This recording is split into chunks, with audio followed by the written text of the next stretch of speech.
It has been called one of the ugliest chapters in New York State history. It will be a day of mourning for all those who were murdered. It cost lives, money, and reputations. This is an appalling example of political witch hunting. What happened at Attica Prison in 1971 still isn't resolved. Nobody said, I'm responsible and I'm sorry. Nearly 30 years later, lawsuits stemming from the deadly prison riot have yet to be settled. It's a real tragedy what they did to them and that they won't settle with them. Good evening, I'm Don Alhart. All of the studies and commissions about Attica have cost New York taxpayers millions of dollars. It could cost millions more if the state finally settles this case with former inmates. Christine Rogers explores Attica's long shadow, its legacy, and its lessons. A maximum security prison, Attica is a forbidding place. 55 acres secured by a wall 30 feet high and 1.25 miles long. Since it was built in 1931, only one inmate has ever escaped. What this prison can't escape is its past. What happened here in 1971 left many wounds. Wounds time has not healed.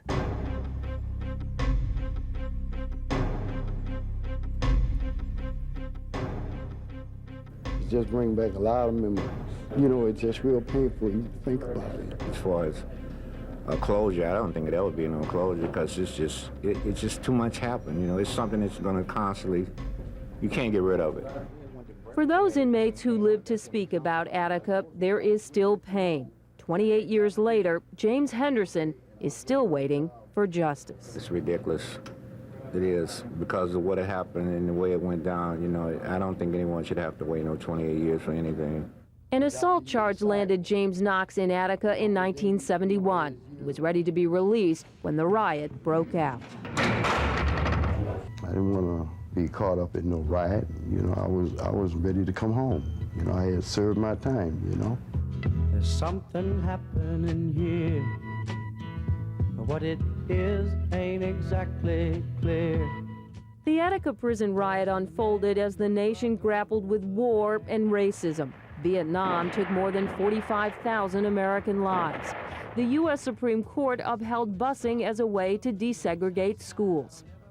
In 1971, Attica's prison population was largely black and Latino. All the guards were white. There were few work and counseling programs, and inmates were confined to their cells 14 to 16 hours a day. It was a lot of tension, you know, and you had the feeling like something was going to happen, but you didn't know what was going to happen. I pretty much subscribed to the belief that it wasn't a planned event, that it was like most of our significant incidents that we had begin with some kind of a spark. Hey, Frank. How you doing, boss? Good day. James Conway is now the deputy superintendent at Attica Prison. He calls himself a second-generation prison brat. My father and my uncle were both working on the day of the riot. My father was on a wall tower, and he had inmates come out of the back of what is now the vocational building. At that time, I believe it was a storehouse. And they charged the area where they used to bring coal into the facility. And they assaulted an officer underneath his tower. He brought his rifle up and held them off until the gate could be secured. And that officer to this day still credits him with saving his life. It was the morning of September 9th when a group of prisoners decided they had enough. They assaulted an officer in this hallway. A bad bolt on a gate allowed them access to what is known as Times Square, the heart of the prison security.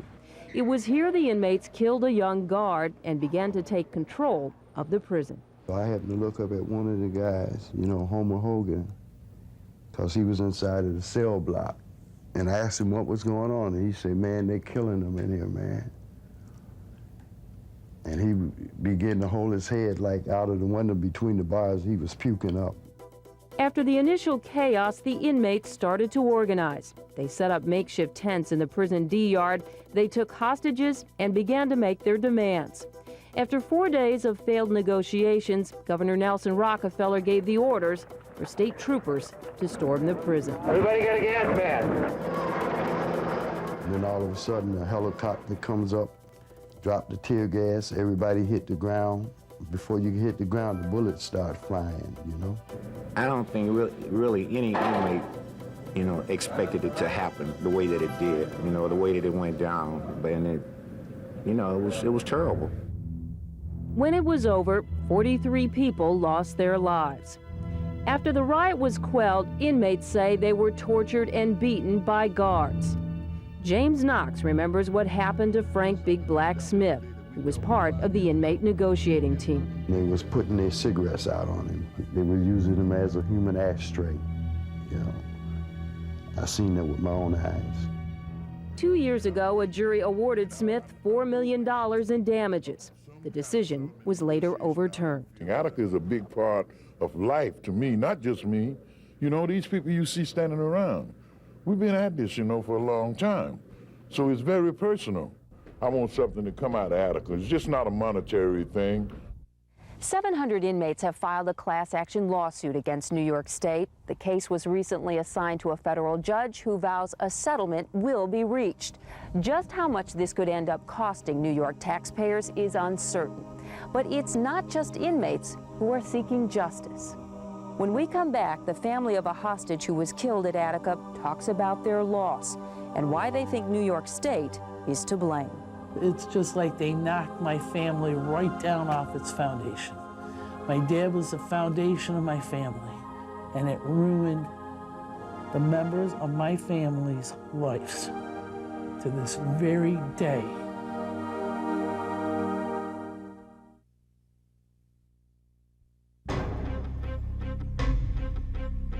"28 years after the nation's worst prison riot, New York State has yet to write the final chapter on Attica, and many scars remain.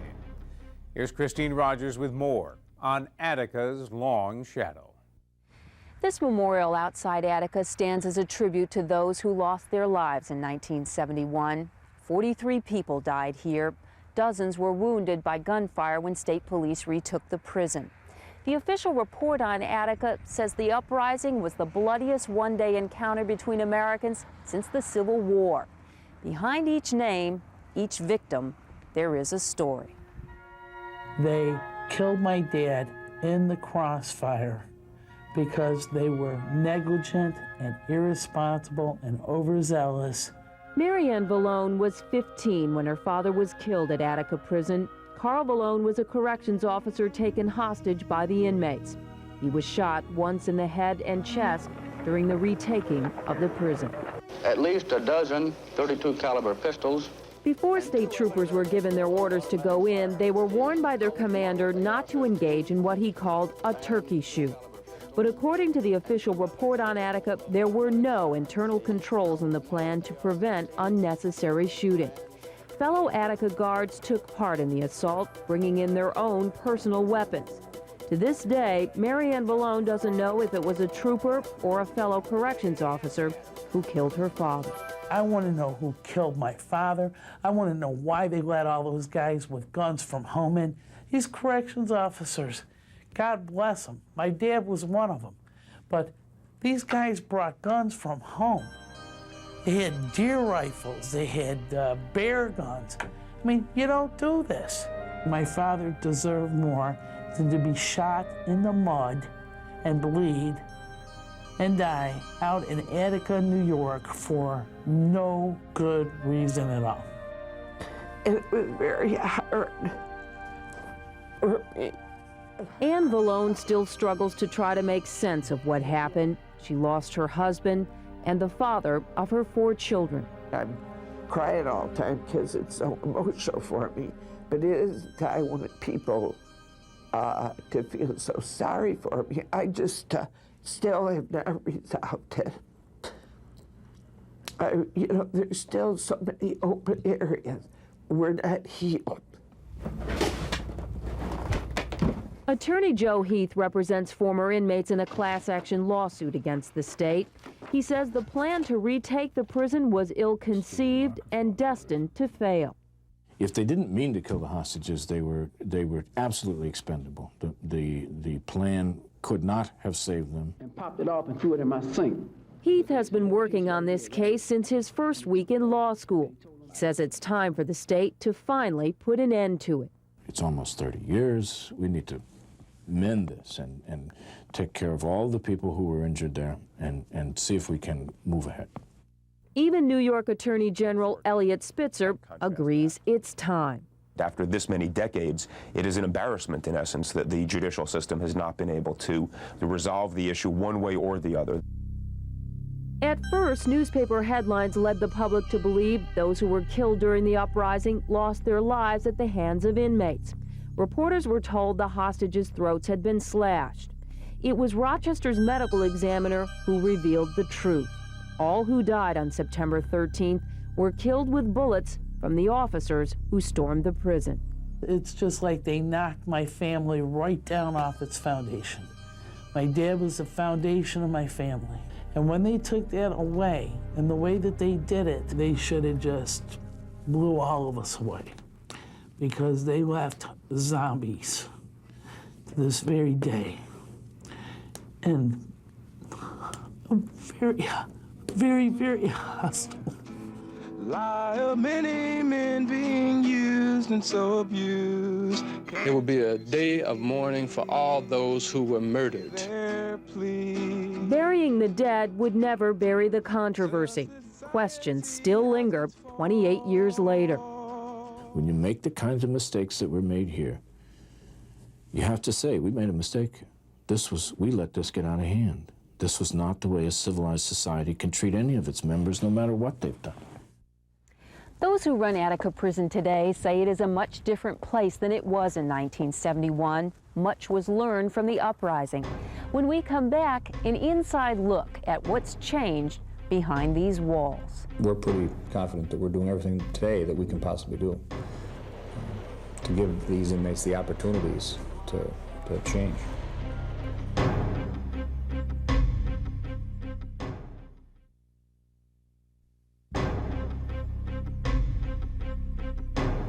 Attica still has a reputation as one of the toughest prisons in the country. Few can mention its name and not remember the deadly riot that claimed 43 lives. A look now behind the cement walls to see what has changed and why some believe this prison can never escape its past. Here's Christine Rogers with more on Attica's long shadow. Today, Attica houses about as many inmates as it did back in 1971. But that's where prison officials say the similarities end. At the time of the uprising, there were no black guards. Inmates spent between 14 to 16 hours a day in their cells. There were few work or counseling programs. Looking back at it now, prison officials agree it was a prescription for disaster. Those who run this prison now are proud of the changes that have been made. They invited us inside for a first-hand look. Do you like being able to work in here? Yes, because it allows me to obtain certain skills, viable skills for it whenever I do return to the street. Carlton Brown's been in Attica since 1988 on a murder conviction. He has tried to make the best of his prison time, learning about computers and printing. Just some of the work training programs the prison offers. Today, the emphasis, after the riot, the emphasis became on academic and vocational training. So possibly the inmate can pick up a trade, go back out on the street, and maybe utilize that trade. James Conway is the deputy superintendent at Attica. He admits this is a tough place to work. Stress is high, staff turnover significant. It's not for everybody. If you get through the day without any problems, that's considered to be a real success. Because we have problems all the time. Keep us safe! No more cuts! Keep us safe! No more cuts! Some of the guards who work at Attica say overcrowding is a big problem, putting them and the inmates at risk. Fred Kinsel is with the Corrections Officers Union. What's happening is we're jam-packing them. We're like a sardine can. You will never see one correction officer working with 4 inmates. It's typically one correction officer working with 40 to 50 inmates, 4 correction officers inside of a yard with 200 to 300 inmates. They have people getting stabbed and cut, seriously assaulted all the time. Richard Harcrow is also with the Corrections Union. He says what makes a guard's job even tougher today is the younger, more violent inmates. These kids today, they're 18 years old. They're doing 20 to life, 40 to life, 60 to life. Got 3 or 4 bodies on them, you know. They're doing life sentences, and they just don't care. We're working on math problems today, multiplication problems. School helps Connie Brown pass the time. He will be at least 50 years old before he tastes freedom again. He's in Attica on a second-degree murder charge. He isn't eligible for parole until 2017. How do you think this is going to help you? Well, so far it's helped me pretty good so far. It's helped me do the right thing. When I get out, it'll help better my future. Pete Latondra doesn't like to think about the future. He doesn't think he has one. He's been in and out of at least a half-dozen prisons. An arson conviction landed him at Attica. I didn't really spend a lot on the outside. Actually, I've been locked down about 17 years, all my life. Hold it together, you know, so I never really had a chance to live on the outside. Sometimes I just feel the outside isn't my place. Pete only made it to the 2nd grade. He says he comes to these classes because they make him feel more free. But like a lot of inmates, the thought of actually being free from these walls is scarier than the prison itself. Around here, they call it street fever. Sometimes you feel like you're kind of safe in here in a way from the people out there. But while you're in here, you just got to do what you got to do, you know, and you got to do your best. Despite the prison's best efforts, there are still inmates who claim there is not enough at Attica to keep everyone busy. Since I've been in this facility, they've lost quite a few vocational programs, and it's a drawback because you have a lot of guys, they're idle. There's nothing to do. Elizabeth Fink represents Attica inmates. She believes many problems still linger. There are no programs. There's no drug rehabilitation. There's no work release. There's no work programs. So you don't provide anybody with any avenue so that they can become productive citizens. And Attica, you know, was about that. And 28 years later, the situation is the same. Prison officials disagree. We're pretty confident that we're doing everything today that we can possibly do to give these inmates the opportunities to change. Obviously, people are here for a reason, and some may never get out of prison. But what, at least while the time they're in here, what's the goal? Care, custody, control, provide a humane, safe environment in which they can live, and provide them with whatever self-help opportunities that they can maybe they can become a better person. Prisons are full of good people that made bad choices. When we come back, some final thoughts about Attica, its legacy, and its lessons. You know, most people would argue you can't rebel and you can't take hostages. You also just can't shoot up people and then beat them and treat them like dogs.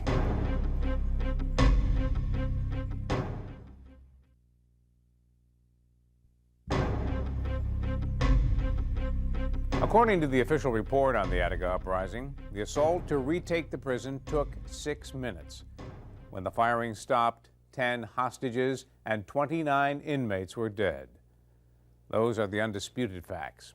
What remains so many years later are questions about why it happened and how New York can finally emerge from Attica's long shadow. Here again is Christine Rogers. The young inmates who are here now have only heard stories about the uprising. Many were children, some weren't even born when it happened. For them, it's just another history lesson. For those who experienced it firsthand, it's hard to put the memories and the pain behind them. A lot of people say, hey, you just live and let live, go on about your business, try and get a life. You got to let the dead go. It's not that easy. It just doesn't go that way. Marianne Vallone says she can never forgive nor forget the prison uprising that claimed her father's life. Long after Carl Vallone was buried, the family is still looking for closure. And there's a whole bunch of people, there's not just one person, who need to say, I was responsible, I was negligent, I'm sorry, your father's dead. Mary Ann's mother kept a scrapbook of all that happened at Attica. And I was going to put all these things in. As painful as the memories are, Ann Vallone doesn't want to forget. She believes many mistakes were made at Attica during the retaking of the prison, but she does not support the class action lawsuit filed by former inmates. Why we, as taxpayers, again, should have to pay for this bad behavior that got them in this mess. I don't think that's really fair. Because the Vallones accepted workers' compensation benefits after Carl's death, they were never allowed to sue the state. But for them, this case was never about money. Attorney Joe Heath thinks families like the Vallones deserve to be part of any settlement. In the end, it's not money, but justice he seeks. You know, when you say you want justice for Attica, you know, where is that? No amount of money is enough. And yet, clearly, these survivors and their families deserve something that is meaningful. And that's what we're trying to get. After nearly 3 decades of trying to reach a settlement, New York Attorney General Eliot Spitzer says the state is inching closer towards writing the final chapter on Attica. One message that certainly we would like to take from the Attica story is that the judicial system needs to be more efficient and more effective at dealing with what are clearly very difficult issues, but we cannot let issues like that linger for decades, because that justice delayed is justice denied. It's an old maxim, it's a cliche, but it's true.